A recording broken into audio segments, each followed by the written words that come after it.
पसंत आहे मुलगी, पसंत आहे मुलगी. आता पाया पडा माझ्या. आजी ए पडा. असेच एकमेकांना धरून राहा. खूप मोठे व्हा. आजी आय एम सॉरी. अरे तू काय सॉरी म्हणतोयस? मीच सॉरी म्हणायला पाहिजे. तुम्हाला समजून न घेता मीच गैरसमज करून घेतला. नाही, तुमची काही चूक नाहीये त्यात. अरे पण विश्वास महत्वाचा असतो ना पुनर्वसू. हो, अनुकूल परिस्थितीत विश्वास ठेवणं सोपं असतं, पण प्रतिकूल परिस्थितीत एकमेकांना विश्वास दाखवणं जास्त महत्वाचं आहे. आजी तू आम्हाला समजून घेतलंस हेच खूप आहे आमच्यासाठी. समजावून सांगितलं कोणी मला? बरं ऐक, बाबाला इतक्यात काही सांगू नको हं? इतक्यात काय? कधीच काहीच सांगणार नाही मी त्याला. थँक्यू.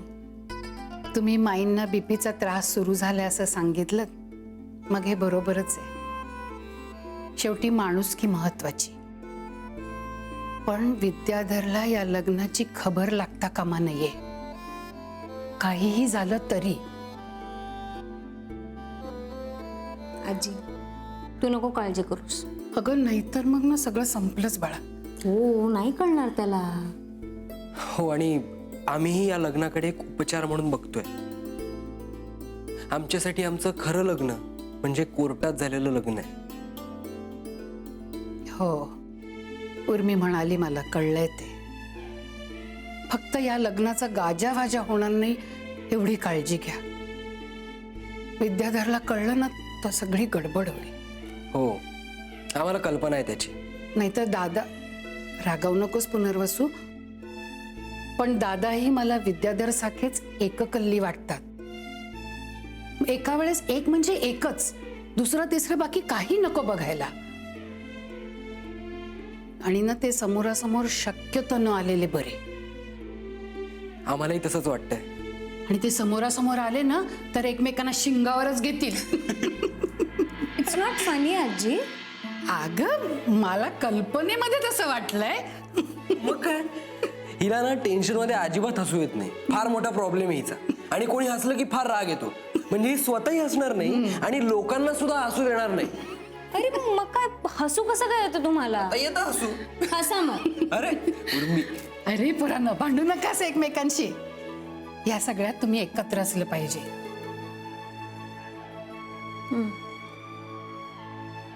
उर्मी, मी उद्या निघेन म्हणते.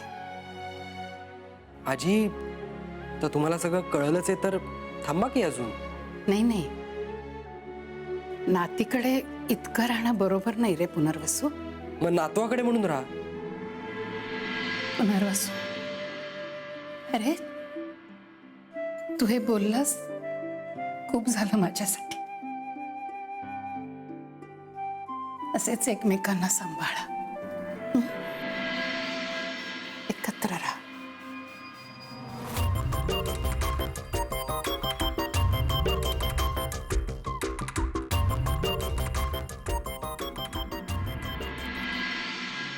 अदिती, हे ठेव जरा तिकडे. आणि मोहन मायची डबी दे ना मला जरा. हो देते. हे घे. आणि बोलताना जरा विचार करून बोलत जावं ग. माई, मी काहीच बोलले नाही. आता उर्मीच्या आजीला काय वाटावं हे सुद्धा कुमुदच ठरवणार का? ठीक आहे ग, जरा भोळसटच आहे कुमुद. म्हणजे पोच नाहीये तिला बोलायचा, पण मनानं चांगली आहे ग ती. आणि मुख्य म्हणजे घरच्या लक्ष्मीला दुखवू नये ग कधी. ठीक आहे, लक्षात ठेवेन मी. तुला सांगतेय घरच्या लक्ष्मीला दुखवू नये म्हणून, पण आज मला तेच करावं लागणार आहे, मनावर दगड ठेवून. म्हणजे उर्मीला सौभाग्य अलंकार काढायला सांगायचंय. का? ह्यांनी सांगितलंय. आता गळ्यात काळे मणी विधीनुसार घालायचं ठरलंय ना, मग आधीच मंगळसूत्र गळ्यात असणं बरोबर नाही. म्हणजे कारण काही असो, पण कुठल्याही बाईला गळ्यातलं मंगळसूत्र काढायला सांगितलेलं कधीच आवडणार नाही. मला तुम्ही प्रश्नच पडलाय, कसं सांगू तिला आता हे? किती निरुपयोगी असलं तरी काढवत नाही हे खरं आहे. काय करू, कसं सांगू तिला मी आता हे? पण काय हरकत आहे राहिलं तर? नाही चालणार, आता शास्त्रानुसार करायचं ना सगळं. पण तिला वाईट वाटेल. हो ना ग, पण आता शास्त्र पाळायचं मनापेक्षा शास्त्र मोठं आहे का माई? शास्त्र सगळ्यापेक्षा मोठं असतं. माई, ते मला आज ते करावंच लागणार आहे, अगदी मनावर दगड ठेवून. आई अंबाबाई, मला हिम्मत दे ग बाई त्या पोरीशी बोलण्याची.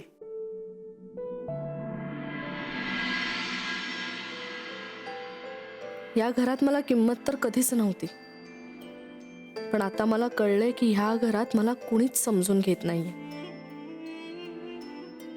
वंच तर वाटेल तशा बोलतात मला. खरं तर त्यांचे एवढे दिवस माहेरी राहायचं काय कारण आहे? पण त्यांना कुणी काही बोलणार नाही, कुणीही विचारणार नाही. मला मात्र अक्कल शिकवायला सगळे पुढे. आता तर माईंसमोर बोलल्या वंच मला. माईंनी दटावायला हवं होतं त्यांना. चांगलीच समज द्यायला हवी होती की घरची मोठी सून आहे ती, तिला असं नको बोलूस, तू 4 दिवसांची पाहुणी आहेस. पण माईंनीच ठणकावून बजावायला हवं होतं की तू आमच्या घरच्या भानगडीत पडू नकोस, तुझा आता ह्या घराशी काहीही संबंध नाही. पण माईंना लेकीची माया आडवी येते. ह्यांच्याकडून तर समजून घेण्याची अपेक्षाच करायला नको.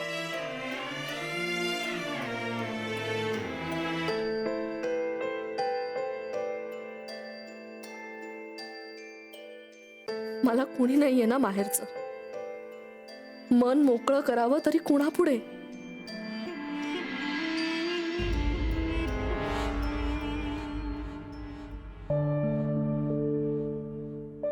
उर्मी, तू एवढं दचकलात का वहिनी? नाही ग, काही नाही, असंच. काय झालंय? कुठे काय? काहीच नाही. कोणी काही बोललं का? त्याची तर सवय झाली ग मला आता. म्हणजे कुणीही यावं आणि टपली मारून जावं ना, असं काहीच झालंय आता माझं. माझ्या माहेरच्या कोणाचाच आधार नाहीये, मला हे घरात माहिती आहे ना सगळ्यांना. असं का म्हणताय वहिनी? वहिनी, हो वहिनी, रडायला काय झालं? खरं तेच सांगते ग मी उर्मी. मला अगं खूप घुसमटायला होतं ग. 7 वर्ष झाले तर आमच्या लग्नाला, पण कुणीच मला घरात समजून नाही घे.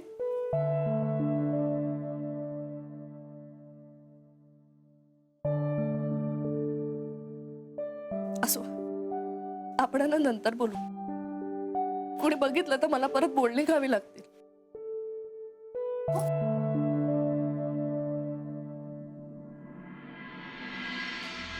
सीमा, सीमा, अरे काय काय झालं विद्या? विद्या काय? आई येते उद्या परत. बरा आहेस ना विद्या तू? बरा होईन आता मी. माझी आई उद्या परत येते. विद्या, मी किती घाबरले माहितीये का? मला वाटलं तू पुन्हा पडलास वगैरे. तुला काय वाटलं? झाला आता याचा दुसरा पाय तुला मोडला. हा, तुला काय वाटलं ग? असा पाय मोडून मी असं इथं पडलेलो आहे म्हणजे हे सगळं घर काय तुझ्या ताब्यात आलं?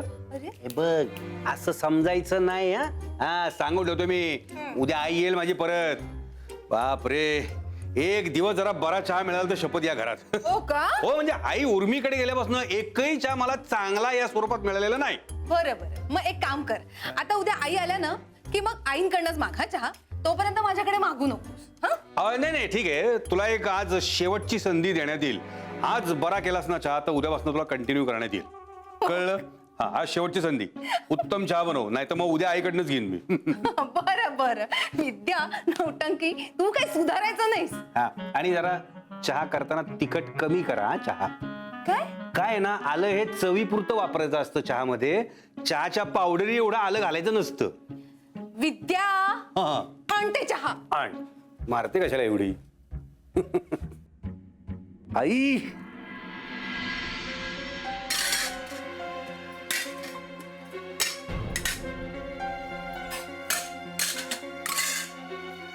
काय हो, काय झालं?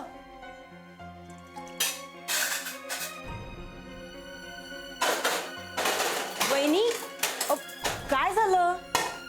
कोणावर चिडलाय तेवढे? कोणावरच नाही बाई, इकडे मी ना माझ्या नशिबावर चिडले. आता नशिबाने काय केलं? हे बघ बाई नंदिनी, मी ना हात जोडते तुझ्यासमोर. तू आता ह्याच्यात मध्ये काही पडू नकोस. आधीच माझं डोकं फिरलेलं आहे, त्यात तू मध्ये लुडबुड करू नकोस. मी फक्त तुम्हाला समजून घेण्याचा प्रयत्न करतेय. नको ग बाई, इथे ना आपले समजून घेत नाहीयेत, त्यात तुझं आणि मध्ये नको.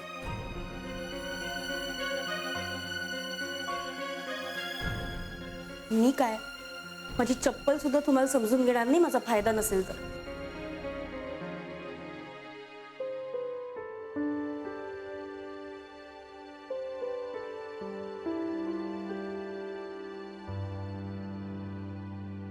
उर्मी, बाळा जरा बोलायचं होतं ग तुझ्याशी. बोला ना माई. ये ना, जरा बस नाही ते, ये बर. बस. म्हणजे राग मानू नकोस. हा, नाही, मी का राग मानेन माई? म्हणजे बघ, आता हे तुझ्या आजींशी सगळं बोललेलेच आहे आणि तुझ्या आजींनीही तुझ्या बाबांशी बोलून कळवते असं म्हटलंय. म्हणजे आता जवळजवळ सगळं ठरलेलंच आहे. तर काय माई? मला माहिती आहे, न्यायालयात झालं असलं तरी तुझ्यासाठी ते लग्नच आहे. म्हणजे? पण तुला सांगू का, विधिवत झालेल्या लग्नाचं आपलं असं महत्व असतं ग. देवा ब्राह्मणांच्या साक्षीनं विधी होतात, होम असतो, मंत्रोच्चारण होतं, सनई चौघडे वाजतात. मला आहे त्याची कल्पना. त्यात मंगळसूत्र घालण्याचा पण एक मोठा विधी असतो बरं का. हो, माहिती आहे मला. आणि त्या विधीनंतर मात्र नवरा बायकोंची गाठ 7 जन्मांची. नाही, मला कळलं नाही माई. राग मानू नकोस. हो, कशाबद्दल? त्या विधीच्या आधी मंगळसूत्र घालणं योग्य नव्हे. म्हणजे? कुठल्याही बाईसाठी हे अवघडच आहे, कळतंय ग मला. पण आपण हे सगळं चांगल्यासाठीच करतोय की नाही, त्यामुळे तू मनात असं काही अशुभ वगैरे आणू नकोस. आणि बघ, एकदा मंगळसूत्राचा विधी झाला ना की मग काय कुणाची विषाद आहे तुला मंगळसूत्र काढ म्हणायची. नाही माई, मला कळलं नाही तुम्ही काय म्हणताय ते. उर्मी, तुला सौभाग्य अलंकार काढावे लागतील. काय? हे बघ, आधीच मंगळसूत्र घातलेलं असेल तर पुन्हा मंगळसूत्र कसं घालणार ना. विधीनं मंगळसूत्र बांधण्यासाठी करारानं गुंफलेले हे मणी काढलेच तर बरं होईल. म्हणजे हे मंगळसूत्र काढू मी? यांनी सांगितलंय ग तसं. हो माहीत.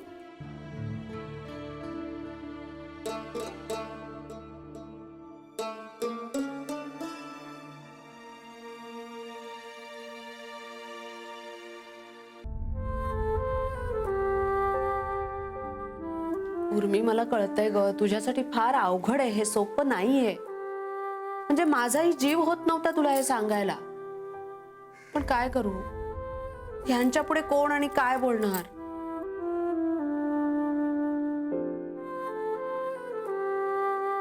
रागवलीस का ग? नाही. थोड्याच दिवसापुरतं ग. हो, मला कळतंय तुम्ही काय म्हणताय. तुला माहेरी पण पाठवायचं म्हणत होते हे. माई, एक विनंती करू का? अगं विनंती काय? बोल की तुझ्या मनात काय आहे ते. तुम्ही म्हणाल ते मी करायला तयार आहे, पण मला माहेरी नका ना पाठवू. अगं पण माई प्लीज, तुम्ही जर म्हणालात की पुनर्वसूशी बोलू नका, नाही बोलणार यांच्याशी, त्यांच्या खोलीत जाऊ नको म्हणालात तर मी नाही जाणार. अगदी नजर उचलून पाहणारे नाही त्यांच्याकडे माई, पण प्लीज मला माहेरी नका ना पाठवू. अगं पण आता रीतीनुसार हे सगळं. माई, रीतींचं मला काही माहिती नाही, पण या घरात आल्यापासून मी तुम्ही म्हणाल तसं सगळं करत आले. अगं पण बरं दिसणार नाही हे. कुणाला माई? लोकांना. माई, आपल्या लोकांची मनं दुखावून आपण बाहेरच्यांची मनं जपत बसणार आहोत का आता? आपल्या लोकांना दुखावून म्हणजे? तुम्हाला सांगायला काही हरकत नाही. आता दादा जसे आहेत तसाच माझा बाबा पण आहे. अगदी टोकाचा विचार करतो तो, आणि त्याला हे सगळं नाही आवडणार. आमचं लग्न झालंय एकदा माई, म्हणजे त्याच्या दृष्टीने हे समजावतील की त्यांना? अवघड आहे. यांच्यासाठी काहीच अवघड नाही. माई, माझा बाबा त्याच्या विचारांवर खूप ठाम असतो. हे बोलले तर ऐकून घेतील ते. ऐकून घेईल तो, पण त्याला पटणार नाहीये. उर्मी, तू यांना ओळखत नाहीस. माई अहो, तुम्ही माझ्या बाबाला ओळखत नाही. मगापासून ऐकते तू बाबांना अरेजारे करतेस. हो, त्यांना चालतं ते. त्यानंच शिकवलंय मला. अगं पण मोठ्यांचा आदर नको करायला. मग तो फक्त आहोजाहो करूनच ठेवला जातो का माई? तसं नाही ग, ऐकायलाच नाही बरं वाटत कुणाला? कुणालाच. माई, आता त्याला तसंच आवडतं. नात्यात लहान मोठं बघायला नको. माई, त्यापेक्षा त्याला नात्यात मैत्री महत्वाची वाटते. अगं बाप मुलीत कसली आली मैत्री? ते काय तुझ्या वयाचे आहेत का तुझी न त्यांची मैत्री व्हायला? अहो, पण माई, मैत्रीला वय कुठे असतं? आणि तूच म्हणालीस तसं मैत्री काय आरेजारे करून होते का ग? आता तो त्या दोन लोकांचा चॉईस असतो ना माई. आपण दोघींनी एकमेकांशी कसं वागायचं, एकमेकांशी काय बोलायचं, हे जर उद्याला कुमुद वहिनी तुम्हाला सांगायला लागल्या तर आवडेल का तुम्हाला? आणि तसंच असतं ना, आपण दोघी ठरवतो ना की आपलं नातं काय असणार आहे, कसं असणार आहे, त्यात मैत्रीचं प्रमाण किती असणार आहे आणि आदराचं किती असणार आहे. मला तुमचा धाक वाटला पाहिजे की मला तुमच्याबद्दल प्रेम वाटलं पाहिजे, हे सगळं आपोआपच तयार होतं ना. तुम्ही आणि मी एकमेकांशी कसं वागतो यावरून. तर हे सगळं तिसरी कुठली तरी व्यक्ती होऊन कसं काय ठरवणार? माई, उद्या जर कुमुदवहिनी तुम्हाला येऊन म्हणाल्या की उर्मीला उर्मी नाही सूनबाई म्हणा, कारण तुमचं तिच्याशी तेच नातं आहे, तर चालेल तुम्हाला? बरोबर आहे तुझं, पण अगं एकत्र कुटुंबामध्ये माई, एकत्र कुटुंब हे त्या कुटुंबातल्या प्रत्येक व्यक्तीला शक्ती वाटायला हवी ना. त्या गोष्टीचा जर जाच वाटू लागला तर कसलं आलं एकत्र कुटुंब? माणसं आहोत ना आपण, मेंढ्यांचा कळप आहोत का की चालले आपले एका पाठोपाठ एक? एकत्र असूनही वेगळे असणार आहोत हे मान्य करायला हवं ना आपण एकत्र कुटुंबात.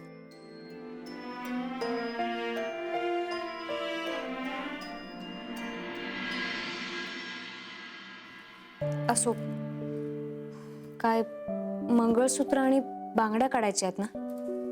आणि जोडवी. नाही, ती नाहीच आहेत.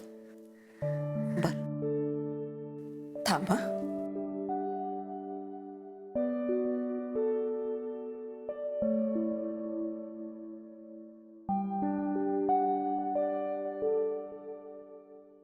ही सोन्याची साखळी आहे, गळ्यात घाल. असा एकदम उघडा गळा बरा दिसत नाही ना ग? नाही, माझी आहे माझ्याकडे माई, फक्त ती माझ्या खोलीत आहे. तुमची हरकत नसेल तर आणू जाऊन? आण.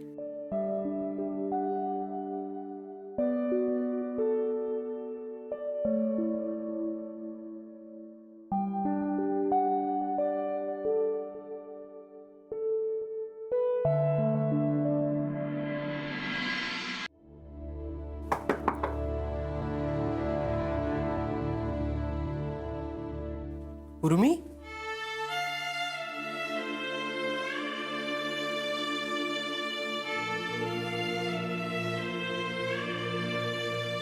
काय ग, काय झालं?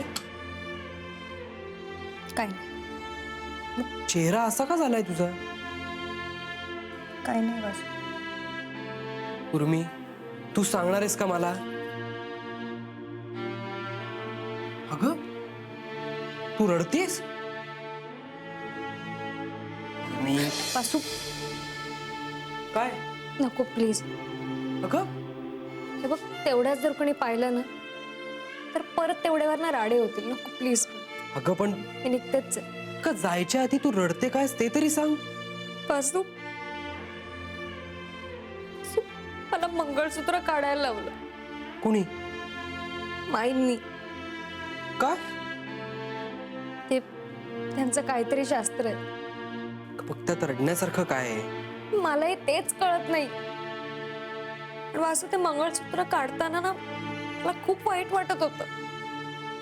किती काही झालं तरी आपलं नातं आहे रे ते. दादा त्याला करार म्हणू नाही तर माझा बाबा मूर्खपणा म्हणू, पण ते नातं आहे माझ्यासाठी. आपलं आहे ते आपल्या दोघांचं आहे. अगदी अभिमानाने मिरवावा असं. हे बघ उर्मी, तू शांत हो. मला एक सांग, मंगळसूत्र घातलं तरच आपलं नातं आहे का? ही एक औपचारिकता आहे. आणि तू मला म्हणाली होतीस ना की रोज मंगळसूत्र घालायला तुला आवडत नाही म्हणून. अरे पण आता आवडायला लागलंय ना. पण त्यावर अवलंबून नाही ना काही. असं पण मी ते काढून ठेवणं वेगळं आहे आणि कोणीतरी मला काढायला लावणं वेगळं आहे ना. मी समजू शकतो. जाऊ दे, तू आहे ना या सगळ्याचा नको फार विचार करू. हा सगळ्यांना वाचू माझंच मूर्खपण आहे, बाकी काही नाही. पण एवढं मात्र खरं की ते काढताना मला खूप वाईट वाटत होता. असं मला नव्हतं काढायचं मंगळसूत्र.